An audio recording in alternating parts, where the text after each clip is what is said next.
On va accueillir le dernier intervenant de ce soir. Il est le président et fondateur de la première agence de communication 100% YouTube. Il accompagne des entreprises dans leur communication sur ce nouveau média. Il est expert reconnu de ce média depuis près de 10 ans.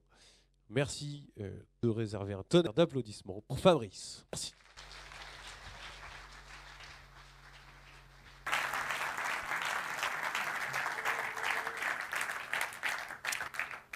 Papa, comment on crée une chaîne YouTube?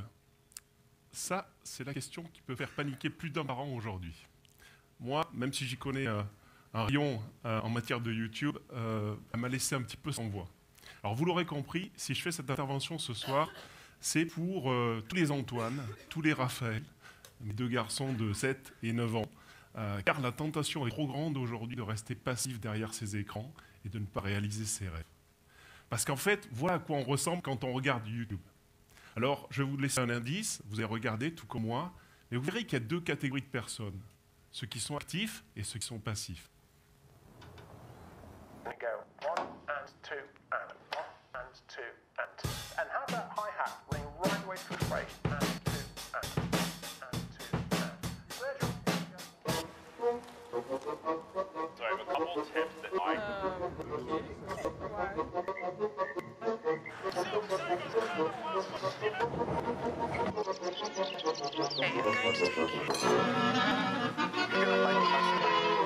A, B, C.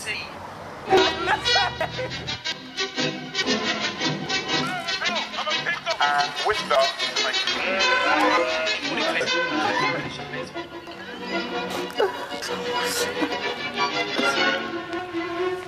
Really sure this one's working.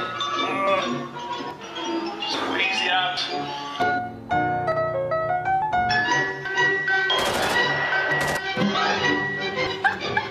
I want to use the button.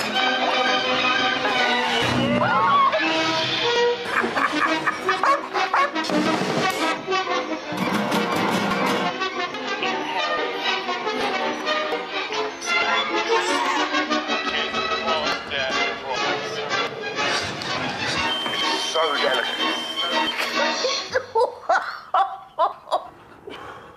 Yes, yes, yes. We know that. Alors YouTube a catégorisé ses vidéos en trois catégories. C'est important de le savoir. Il y a les vidéos qui éduquent, il y a les vidéos qui inspirent et il y a les vidéos qui divertissent. Je vais essayer de vous montrer ce soir qu'en passant plus de temps à regarder des vidéos qui éduquent ou qui inspirent et moins de temps à regarder des vidéos qui divertissent, vous pouvez prendre le pouvoir sur votre vie. Dans les on peut tout à fait regarder des vidéos, c'est pas un problème. Mais au bout d'un moment, il faut deux conditions pour changer et prendre le contrôle de sa vie. Il faut soit se bouger, soit se filmer. Et donc, effectivement, aujourd'hui, YouTube, c'est un formidable coach dans notre vie quotidienne, comme on l'a vu dans cette vidéo. On peut réaliser tout un tas d'exploits de notre vie quotidienne. On peut apprendre à faire de la cuisine, on peut apprendre un instrument de musique, on peut apprendre à faire des postures de yoga, apprendre des gestes dans le sport, on peut apprendre beaucoup de choses. Donc c'est un formidable coach aujourd'hui qui peut nous aider à transformer tout un tas de petites choses dans notre vie. Et puis à l'approche des résolutions de début d'année ou de fin d'année, ça peut être quelque chose qui peut vous aider aussi à réaliser certains de vos rêves ou certains de vos petits exploits de la vie quotidienne.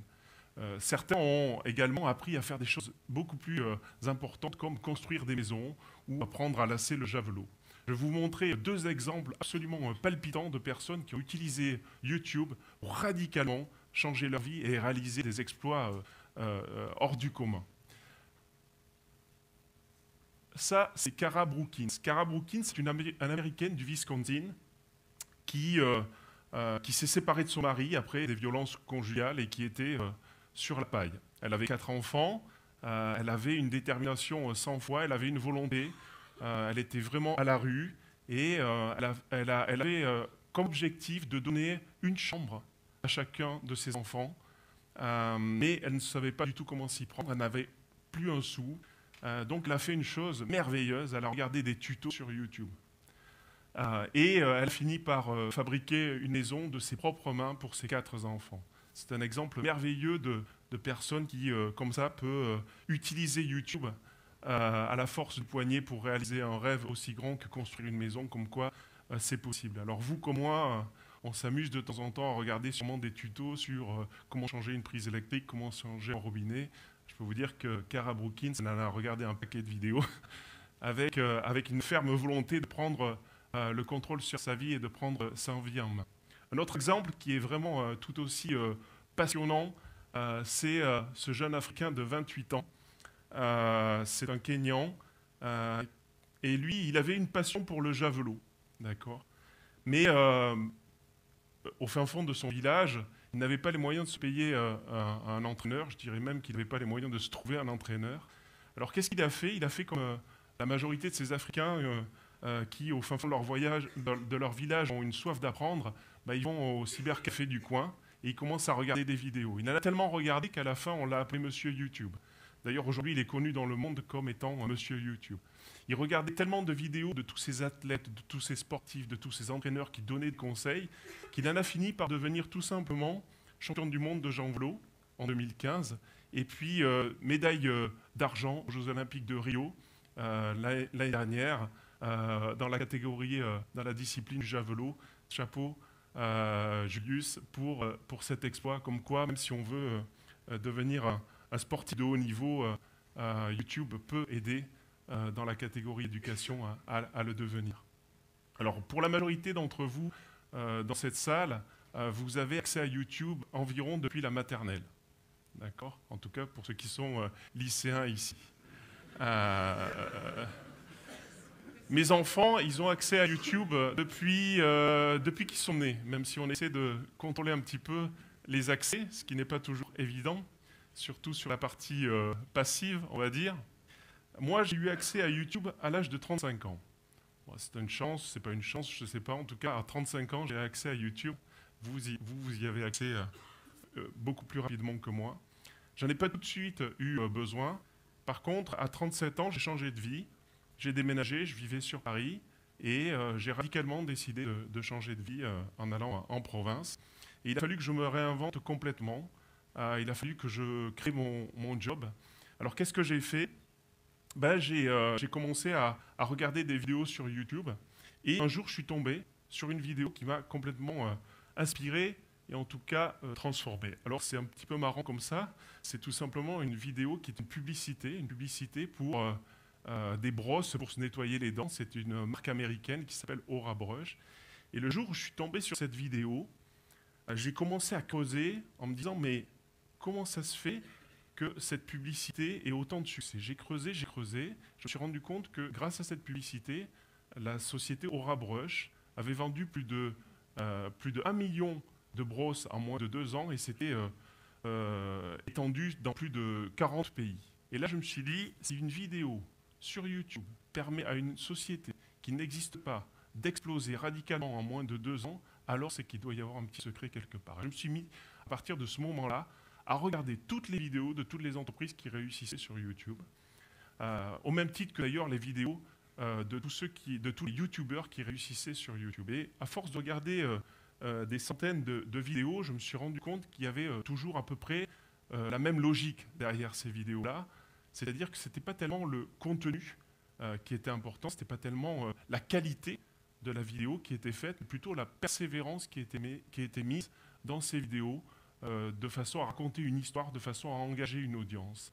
Et à partir de là, j'ai eu un réflexe, un malheureux réflexe que je vous souhaite d'ailleurs, c'est qu'au lieu de regarder la dernière vidéo de toutes les chaînes YouTube qui sortent sur le marché, je vous encourage à faire ce que je fais, c'est que je regarde systématiquement la première vidéo qui a été lancée par le YouTuber ou par l'entreprise en question pour comprendre quelle était véritablement sa motivation, quelle était véritablement sa détermination et à partir de quoi, quelle était sa bataille en fait qu'il avait voulu engager au moment où il a commencé à faire sa première vidéo. Et c'est à travers différents exemples que je vais essayer ce soir d'illustrer cette capacité que l'on a à se mettre en mouvement à travers sa première vidéo et peut-être à réaliser également tout un tas d'exploits et de changer radicalement sa vie. Alors, avant de lancer cette vidéo, je suis allé au bout de mon raisonnement et je suis allé chercher la première vidéo qui a été mise sur YouTube de tous les temps. Et je suis tombé sur cette vidéo. Alright, so here we are in front of the elephants. Cool thing about these guys is that they have really, really long fronts. That's cool. And that's pretty much all there is to say.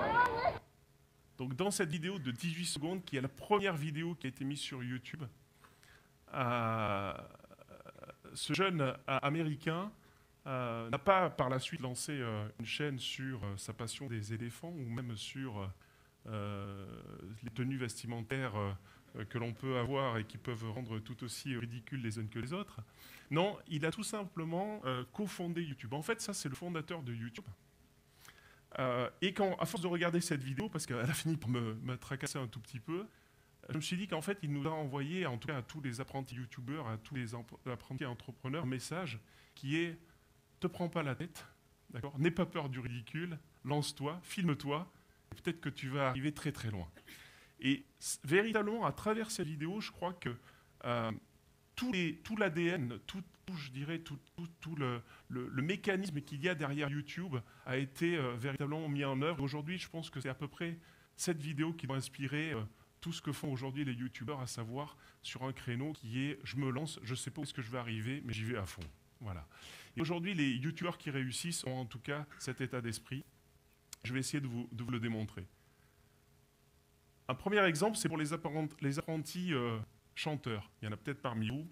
J'ai utilisé l'exemple de Justin Bieber. Justin Bieber, à l'âge de 12 ans, il a commencé avec ce type de vidéo. Ce n'est pas de la super qualité, franchement, c'est très mal filmé. Il a peut-être une belle voix, mais en tout cas, on ne lui prédisait pas à ce stade-là une super carrière. Et pourtant, il a commencé avec des vidéos de très mauvaise qualité. Par contre, il s'est fait repérer par un agent, on va dire, qu'il a repéré au fin fond des États-Unis. Et il a eu un excellent usage de YouTube. Ils sont allés voir plusieurs maisons de disques, ils ont été refusés les unes derrière les autres. Ils ont continué quand même à publier et comme Rabrush, ils ont décidé de se lancer exclusivement avec YouTube. Justin Bieber est un chanteur qui s'est lancé que avec YouTube et exclusivement avec YouTube au début, sans passer par les maisons de disques américaines qui, de toute façon, le refusaient. Par contre, il a eu une idée brillante avec son agent qui a consisté à mettre en ligne de plus en plus de vidéos et surtout à regarder où est-ce qu'elles étaient regardées le plus, de façon à savoir où est-ce qu'il allait faire ses concerts pour entrer véritablement en résonance avec son public qu'il appréciait le plus, ce qui fait qu'en fait, il est allé faire son premier concert au Canada. Et ensuite, c'est une histoire que vous connaissez peut-être, mais il est devenu un chanteur renommé et comme il se doit. Voilà. Donc un formidable exemple de réussite à partir de pas grand-chose finalement, mais une persévérance sans faille. Pour les apprentis comiques, il y en a peut-être, il y en a sûrement dans cette salle, j'en ai repéré certains, surtout dans les rangs de devant, bravo. J'utilisais l'exemple cette fois-ci des frères Tran, Kevin, qu'on voit ici à l'image, et son frère Henri, qui ont monté la chaîne Rire Jaune. Ils ont commencé en 2012. Aujourd'hui, ils font partie des 10 chaînes YouTube les plus, on va dire, performantes en France. Aujourd'hui, ça fait partie du top 10. Ce qui est super intéressant avec Kevin, c'est qu'après cette première vidéo, c'est sa première vidéo de sa chaîne, d'accord, qu'il a fait devant un étage de manga, puisqu'il est passionné de manga. D'ailleurs, il a écrit un manga récemment, quelques 4 ans ou 5 ans après. Il en a écrit 2 d'ailleurs. Juste après cette vidéo, il s'est retrouvé un peu dans votre situation, il était en terminale, et en fait, il a été accepté en prépa HEC, juste après cette vidéo. Et là, s'est posé un problème dans sa tête, c'est comment je vais faire pour continuer la trajectoire que j'ai prise de lancer sur YouTube et de vouloir devenir YouTubeur, et réussir à mettre ça en cohabitation avec une prépa HEC. Alors, il s'est retroussé les manches avec son frère. Ils ont décidé pendant tout l'été de tourner toutes les vidéos qu'ils allaient publier pendant toute l'année, sur leur chaîne YouTube. Et à ce stade-là, Kevin a un maître mot, l'organisation. Alors ce qui est très bizarre et ce qui est assez intéressant avec Kevin et Henri, c'est que Kevin, c'était pas un lycéen exemplaire. Il était plutôt nul d'ailleurs en terminale. Il se trouve que par contre, il est devenu, alors c'est peut-être grâce à son aventure et à son organisation qu'il a réussi à trouver dans sa tête en lançant sa chaîne YouTube, mais il est devenu véritablement le meilleur étudiant de sa classe HEC, de sa prépa HEC, au point de rentrer à l'ESSEC, qui est quand même la deuxième école de commerce de France, juste après. Comme quoi, être youtubeur, ce n'est pas que apprendre dans les livres, mais c'est peut-être mettre en branle aussi un certain nombre de capacités intellectuelles qui peuvent après vous apporter ou vous amener sur des trajectoires d'excellence dans votre carrière professionnelle. Donc chapeau, Kevin, pour ce que tu as réalisé, et j'espère que ça va en inspirer plus d'un également. Pour les apprentis actrices, il y en a aussi dans cette salle, je l'ai repéré sur scène tout à l'heure. J'utiliserai l'exemple de Adèle Castillon. Adèle Castillon a commencé à faire des vidéos il y a à peine 3 ans. Et puis elle s'est lancée d'abord sur Vine et puis ensuite sur YouTube. Adèle Castillon, elle est nantaise, donc c'est une voisine. Elle s'est lancée sous un pseudo que vous connaissez peut-être qui s'appelle Adèle, ta chérie d'amour. Et elle a enchaîné les vidéos. Ça, c'est sa première vidéo. Donc, comme vous pouvez le voir, la qualité n'est pas extraordinaire non plus. Par contre, il se trouve qu'elle a tourné un film cette année, en 2017, et qu'elle a rencontré le Dalai Lama également, qu'elle a eu la chance d'interviewer. Ce qui est relativement remarquable en moins de 3 ans, comme quoi une percée est possible. Il suffit de se dédier à ce média, enchaîner les vidéos les unes derrière les autres, et puis ça peut amener à ce type de réalisations dans sa vie qui sont plutôt fulgurantes. Donc, bravo Adèle. Je trouve qu'elle a quand même une très grande qualité d'écriture. Et j'adore une phrase d'Adèle que vous trouverez peut-être si vous explorez sa chaîne YouTube. Elle dit à un moment, vous vous moquez de moi parce que je suis différent, je me moque de vous parce que vous êtes tous pareils. Et à travers cette phrase-là, je crois qu'elle résonne un petit peu avec le fondateur de YouTube, Jawed Karim, à savoir qu'au bout d'un moment, il faut accepter d'être différent pour véritablement lancer une chaîne YouTube. Il faut pas avoir peur du ridicule, il ne faut pas avoir peur de la perception que l'on va avoir quand les autres regardent l'image que l'on projette, parce que ce n'est pas tellement cette impression qui est importante, mais plus la détermination et la persévérance que l'on va mettre dans la continuité de son action en tant que créateur. Je pense que tous ces youtubeurs, ces 3 youtubeurs que l'on a vus là, ont peut-être été inspirés par cette personne-là dont vous voyez la première vidéo sous les yeux. C'est une personne qui s'appelle Lilly Singh et elle a commencé avec une vidéo, elle était en pleine dépression, elle était toute seule et elle a trouvé de bon ton de commencer à faire des vidéos pour sortir de sa dépression. Donc elle est d'origine indienne, elle a commencé à montrer comment faire des turbans, comment faire des plats indiens, etc. Il se trouve qu'aujourd'hui, Lilly Singh, elle est connue sous le nom de Superwoman. C'est ni plus ni moins la 3e chaîne plus importante du monde aujourd'hui. C'est la 3e youtubeuse la mieux payée au monde. Elle est également ambassadrice de l'UNICEF. Donc, elle a réalisé plusieurs films, elle a gagné plusieurs Streamy Awards, dont notamment cette année le Streamy Awards de la personne la plus influente dans tous les pays du monde entier à travers toutes les actions qu'elle mène sur le plan caritatif et social. Et elle a juste commencé avec cette vidéo. C'est pour dire à quel point juste se mettre derrière une caméra et commencer à tourner et à se filmer, aussi modestement que cela soit, mais avec cette persévérance qui caractérise aujourd'hui tous les youtubeurs, peut amener très, très, très loin. Et je pense qu'elle les a à peu près tous inspirés. Pour les apprentis entrepreneurs, cette fois-ci, ou pour les entrepreneurs en herbe qui se demandent un peu comment utiliser les médias sociaux, je ne suis pas allé très loin, j'ai juste choisi aujourd'hui de présenter Olivier Roland, qui est je dirais un médiapreneur avec lequel je travaille au niveau de notre agence. Olivier Roland, lui, il s'est lancé en tant qu'entrepreneur à l'âge de 19 ans. Et puis il s'est rendu compte qu'au bout de la première année, finalement, au lieu d'être de plus en plus libre, en fait, il devenait esclave de son entreprise. Alors, il s'est mis à bloguer en faisant des revues littéraires sur des livres qu'il lisait. Il a appelé sa chaîne d'ailleurs Des livres pour changer la vie.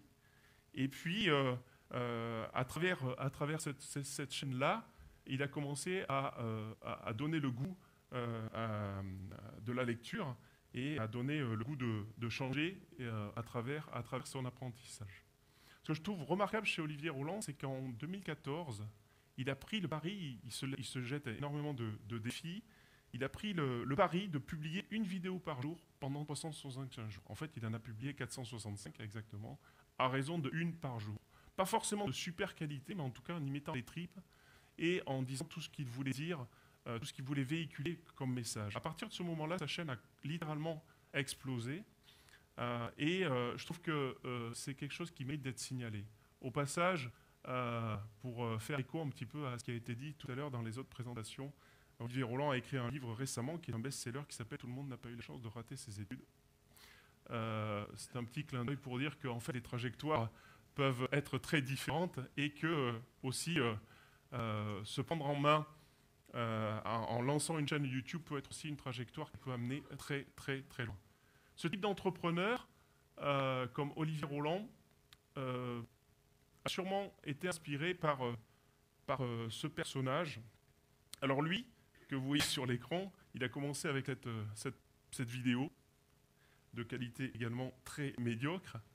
Mais aujourd'hui, c'est un des premiers investisseurs dans Facebook, Snapchat, Tumblr, Twitter et Uber. Bref, c'est un serial entrepreneur de folie, un investisseur dans tout ce qui se fait aujourd'hui de mieux dans les startups californiennes.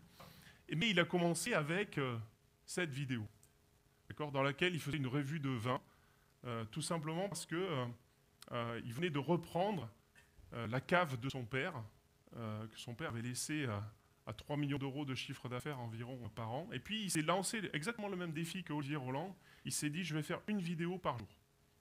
Il a fait une vidéo par jour de 2009 à 2011.